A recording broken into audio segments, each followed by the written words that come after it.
Sejam todos bem-vindos a mais um vídeo especial na Escola de Profecia. Este é mais uma atualização profética.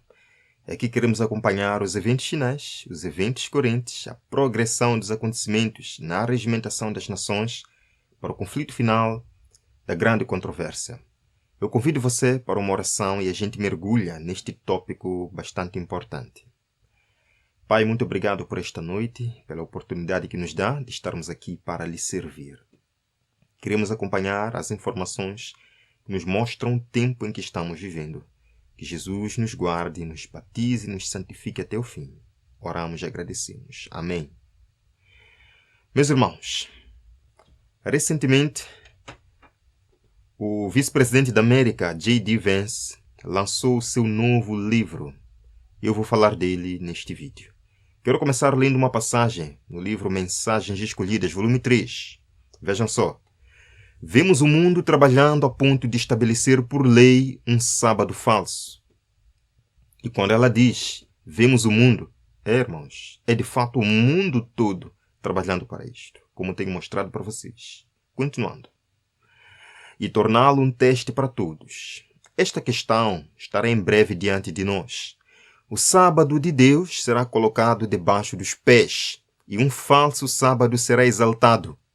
Numa lei de domingo, há possibilidade de grande sofrimento para aqueles que observam o sétimo dia. Mas lembrem-se, Deus nunca abandonará o seu povo fiel. Sim, J.D. Vance lançou seu novo livro, com o título Communion, Encontrando Meu Caminho de Volta à Fé. E dentre vários assuntos que J.D. Vance aí aborda, ele foca na sua conversão ao catolicismo, vejam aqui, como sua fé guia seu trabalho público e molda seus pensamentos sobre o futuro. Interessante. E em um dos capítulos do livro, J.D. Vance chega a afirmar o seguinte: eu apoiei Lei Jesus, porque esses dias são sagrados e todos deveriam poder participar deles. Esta é uma declaração do vice-presidente dos Estados Unidos da América. Não só. Ele também chega a citar Apocalipse 18 no seu livro como sendo uma referência à corrupção da Igreja Católica. Interessante. No seu livro também fala sobre Charlie Kirk e também do Papa Francisco como seus grandes mártires inspiradores. Vejam aqui, irmãos. Communion. Encontrando meu caminho de volta à fé. Vocês podem encontrar este livro na Amazon e em outros canais de venda online. Eu quero agora chamar um convidado que vai nos abrir um pouco mais a mente sobre este recente documento do vice-presidente da América. Mas antes, quero vos fazer lembrar J.D. Vance quem é, além de ser o presidente da América. Ele é católico romano, recém-converso. E algumas coisas que nós vimos sobre ele nos fazem parar e pensar que realmente ele já está implementando o que havia prometido. Vejam aqui, o próprio Registro Nacional Católico disse que J.D. Vance pode se tornar o segundo vice-presidente católico. Sim, e eles disseram que pouco depois de se tornar católico, em agosto de 2019, J.D. Vance disse a um entrevistador que a visão da igreja de uma sociedade justa ajudou a atraí-lo para a fé. A visão da igreja de uma sociedade justa. Bem, isto é discutível, mas vamos deixar isto de lado. Vejam só, J.D. Vance falou: minhas opiniões sobre políticas públicas e como o Estado ideal deveria ser estão bastante alinhadas com o ensinamento social católico. Quem falou isto? J.D. Vance. Que suas opiniões sobre políticas públicas estão alinhadas com o ensinamento católico. O ensinamento social católico. Nós sabemos do que trata o ensinamento social católico. Vimos recentemente este artigo do Catholic Vote, com o título Uma América Movida pela Fé. Eles disseram aqui claramente, meus irmãos, que o futuro da nação americana depende dos católicos que estão dispostos a permanecer firmes na defesa da fé e pressionar políticas. E eles dizem que esse é um momento de grande oportunidade para trazer a grande tradição política católica à tona. Então vejam só. E eles dizem que ninguém na política atual entende isso como o vice-presidente J.D. Vance, aquele que acaba de lançar o seu livro. E eles dizem que tem uma grande responsabilidade e que esta é a chance de moldar o futuro da América. Irmãos, vamos ao nosso convidado. O que ele tem a nos dizer sobre este recente caso? Vejam só. Um parágrafo publicado em junho deste ano. Nenhum veículo de notícia ainda tocou nesse assunto. Eu apoiei leis azuis, leis estaduais que fecham negócios em determinados dias, como o Dia de Ação de Graças, porque esses dias são sagrados e todos deveriam poder participar deles igualmente. Mas ainda temos um longo caminho a percorrer. Isso não é um pastor falando, amigos. Esse é o atual vice-presidente dos Estados Unidos, J.D. Vance, em seu novo livro, Communion. 3 coisas em uma frase. Eu apoiei leis azuis, isso está no tempo presente. Leis que fecham negócios, poder do governo sobre o comércio, porque esses dias são sagrados, uma palavra religiosa, fazendo o trabalho legal. E então, ainda temos um longo caminho a percorrer. Para quê? Aqui está o motivo pelo qual isso me paralisa. Em 1888, uma escritora cristã americana previu que um dia, na América Livre, a nação que inventou a separação entre igreja e Estado, lá os legisladores seriam aplaudidos por usar o poder do Estado para proteger um dia sagrado. E ela disse que isso não chegaria aparecendo tirania, chegaria aparecendo compaixão. Li todas as 262 páginas desse novo livro e hoje à noite vou mostrar a você essa profecia muito antiga, se formando à vista de todos dentro de uma memória calorosa, engraçada e sincera sobre um homem encontrando Jesus. E a coisa mais estranha não são as leis de domingo, é o que a própria avó de Vance acreditava sobre a igreja que ele entrou. Isso não é um manifesto, é uma história de conversão e, sinceramente, é uma história cativante. Ele perde a fé no Iraque e se torna ateu em Yale. E, aos poucos, ele volta para a Igreja Católica Romana. Sua lógica, nas próprias palavras dele, é: se o Titanic está afundando, eu prefiro estar a bordo do que pular em um bote salva-vidas. Cara, eu acho que eu preferiria entrar em um bote. O Titanic está afundando. Hoje, Vance se chama de o católico mais sênior no governo dos Estados Unidos. Nada neste livro é para se fazer pose, e esse é exatamente o ponto. A previsão de 1888 nunca disse que isso viria de vilões. Disse que pessoas sinceras resolvendo problemas reais com argumentos tão razoáveis que se opor a eles parece crueldade. Então, olha, a questão é: o que acontece quando boas intenções, poder do governo e um dia sagrado aparecem no mesmo parágrafo? Aperte esse botão de inscrever-se porque você não vai me ver de novo e você não vai querer saber as respostas de algumas dessas perguntas no futuro, porque o próximo vídeo será incrível. Comece de onde Vance começa, sua avó. Capítulo 8. Ele está lutando para se tornar católico e ele se lembra de Mama. Sua própria caneta, na página 113, diz: ela achava que a forma de adoração católica era meio formal, mas o que importava para ela era Jesus. Apocalipse 18 pode ter sido sobre a corrupção da Igreja Católica, o horror da Babilônia e todo o seu truque, ou pode ter sido sobre outra coisa.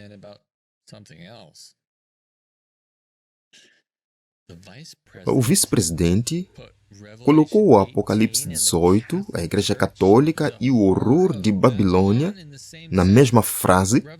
Apocalipse 17 e 18, João vê uma mulher, e na Escritura uma mulher é uma forma resumida de falar da Igreja. Jeremias 6:2, comparei a filha de Sião a uma mulher formosa e delicada.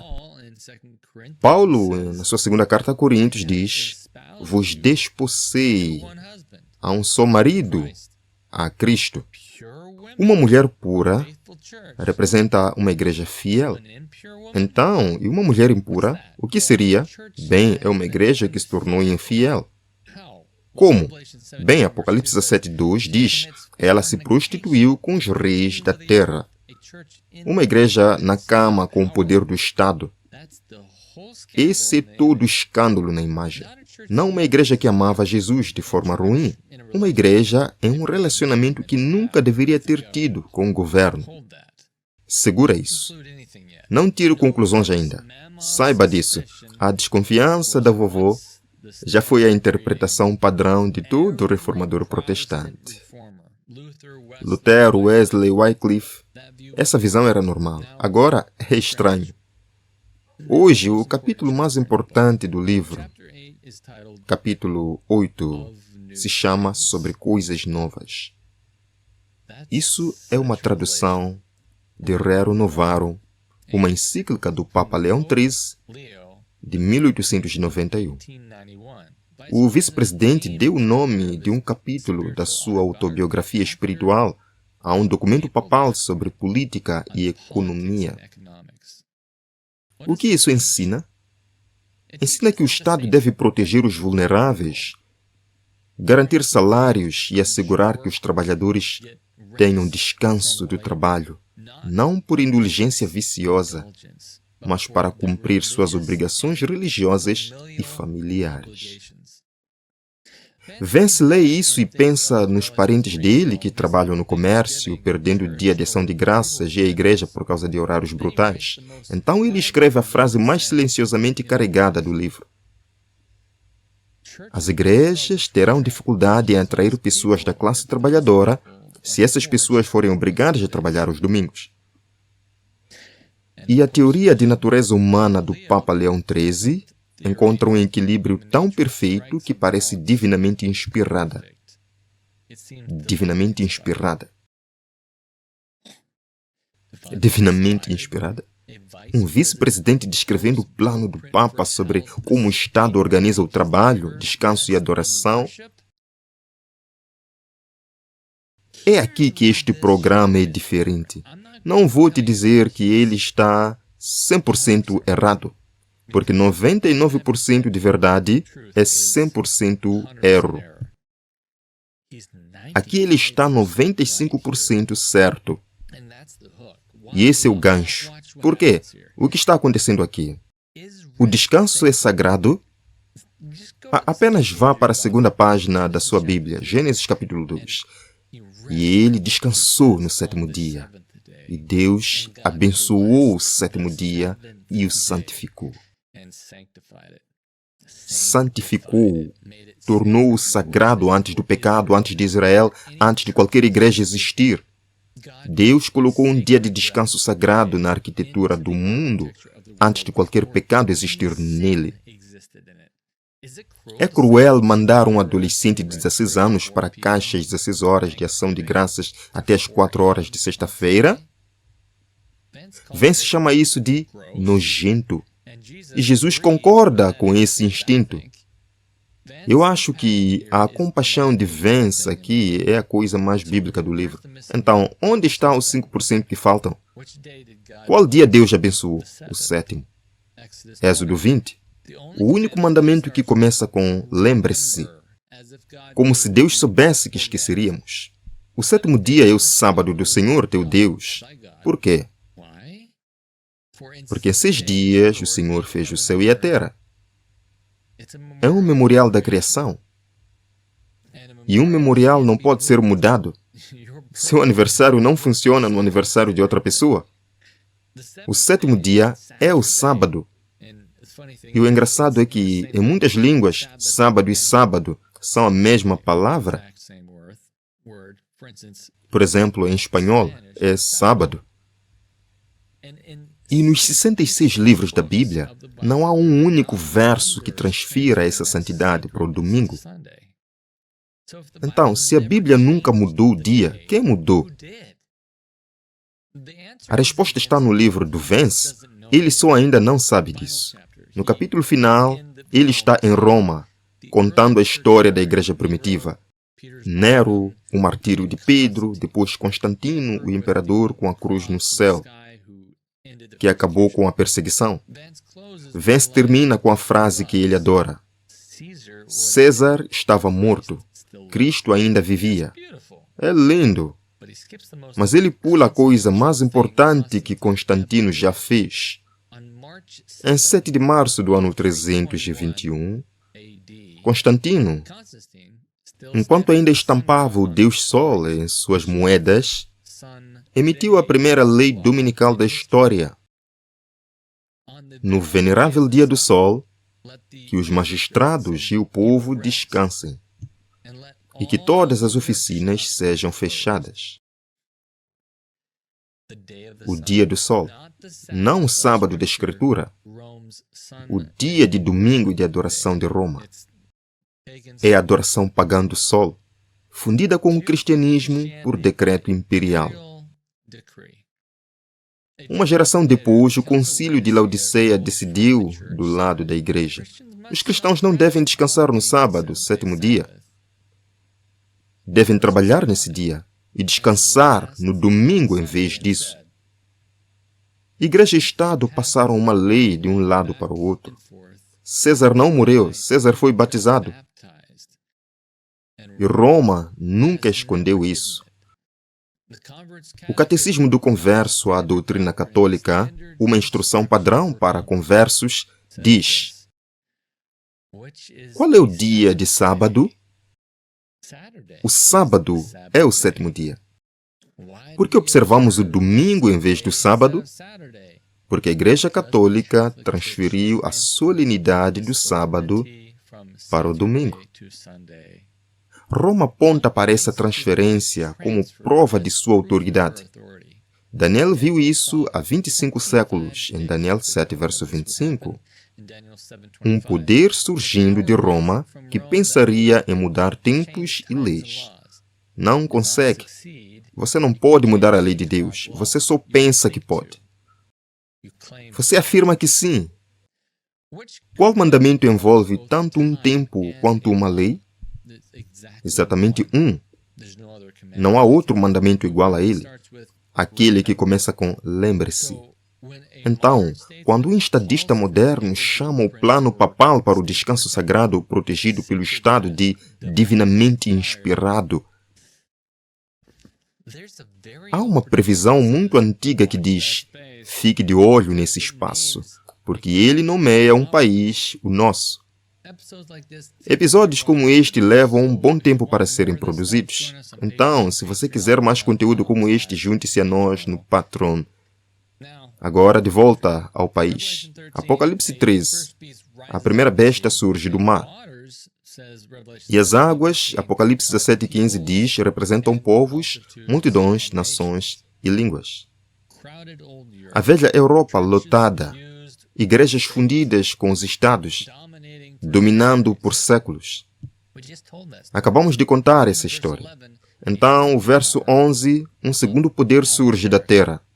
Terra vazia, jovem, 2 chifres como um cordeiro, gentil, cristã, uma nação construída sobre 2 princípios semelhantes a cordeiros. E o mundo nunca tinha visto isso antes: liberdade civil e liberdade religiosa. Sem rei, sem papa, surgindo nos anos 1700, exatamente quando o antigo poder estava em declínio.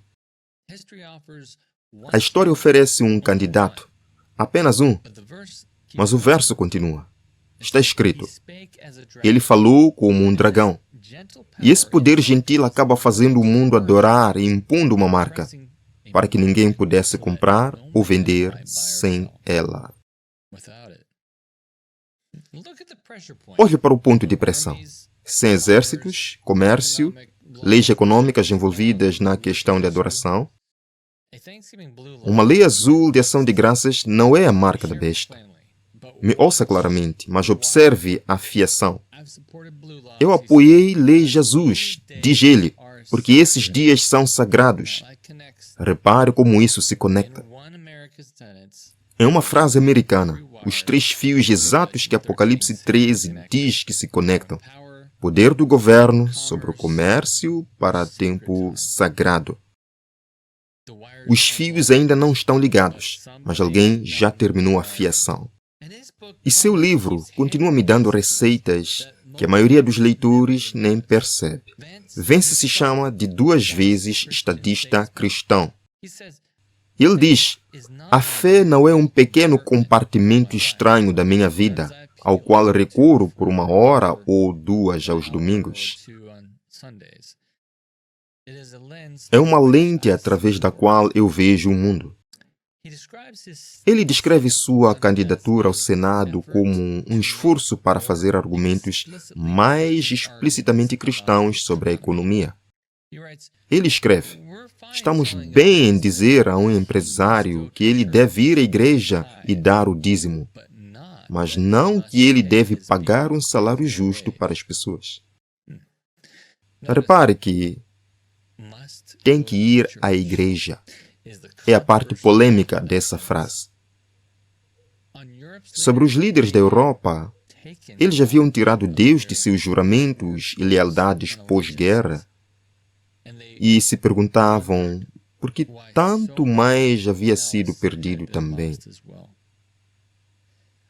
Sobre a pregação de doutrina social do Papa, nenhum desses papas era comunista. Eles eram apenas cristãos. Mas vejam agora a previsão de 1888, palavra por palavra. Mesmo na América Livre, governantes e legisladores, para garantir o favor público, cederão à demanda popular por uma lei que pressione a observância do domingo. Ela disse que dignitários da Igreja e do Estado se uniriam para subornar, persuadir ou obrigar todas as classes a respeitar esse dia, e que isso ocorreria em meio a uma crise real, com o dia sagrado sendo vendido como uma solução para a nação em apuros. Agora, o diagnóstico de Vance. O secularismo produziu conflito social. Fizemos um experimento de substituir o cristianismo pela cultura. O resultado é solidão, queda nas taxas de natalidade, divisão. Mas o remédio dele é recristianizar a cultura e, com a ajuda da lei, proteger os dias sagrados para os trabalhadores, para as famílias e para a nação.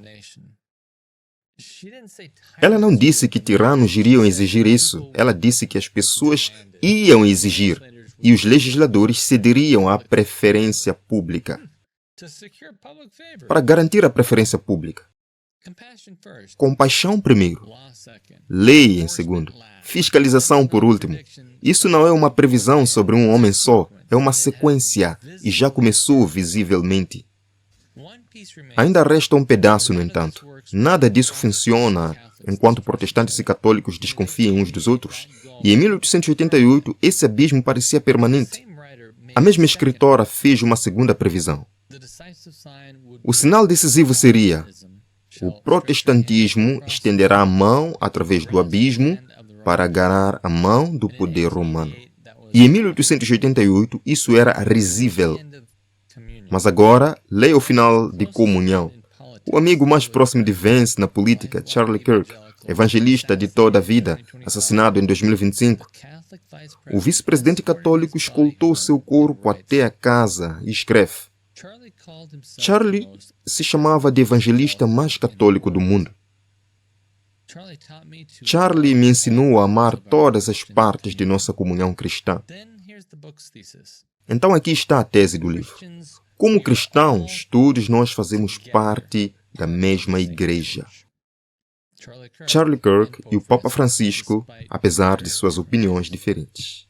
O livro é de Handshake, um vice-presidente criado no evangelicalismo, agora católico, dizendo a 100 milhões de protestantes que o abismo da reforma é drama familiar. Um só corpo.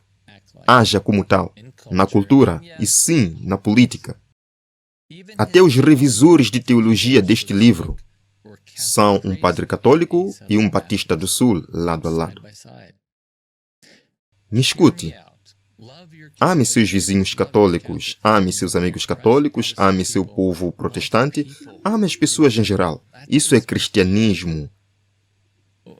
Isso não é nada contra os católicos.